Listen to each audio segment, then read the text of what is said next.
What's up guys, welcome back to another video. So I've missed a couple days in October now, but I do have an excuse. It is an excuse still, but I have friends over and my brother-in-law over from Connecticut, and my friends are staying with us in our apartment, and it's a really small apartment, so I can't necessarily film all of these videos. Behind the camera right now, it's just a huge mess. All you guys can see is this, and I try to keep this clean for the video. But I've been trying to focus on having a good time with them and filming what I can, but only uploading it if it is actually good and provides value to you guys, whether that be entertainment or something to learn or advice or anything like that. So I didn't want to just upload crappy videos that I filmed as fast as I could just to get something up. So I hope you guys understand. They're going to be gone on Monday, so I will be resuming my everyday uploads on Monday. But today I wanted to talk about variable ND filters and what they're good for and when to use them. So right here I have a Hoya variable ND filter.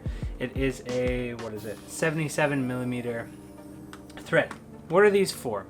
Well, say I wanted to film something outdoors in the bright daylight but still keep a 180-degree shutter angle and wanted to get a really shallow depth of field. Usually you wouldn't be able to do that because it would be way too bright and everything would just be blown out. But with one of these, you can put it on your lens and then turn it. And as you can see, it gets darker and filters out light. This allows you to keep your shutter angle at 180 degrees and have a really wide open aperture to get that super shallow depth of field. So if I took my lens and I put it all the way down to 1.1, you can see I'm pretty blown out. But as soon as I put this on, I can actually mount it from here. Everything is a lot darker, and I just have to spin it.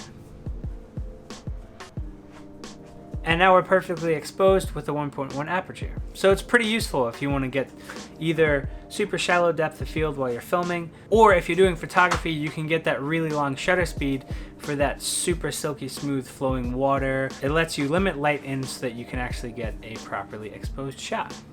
So it's pretty useful. So what are the downsides of variable ND filters?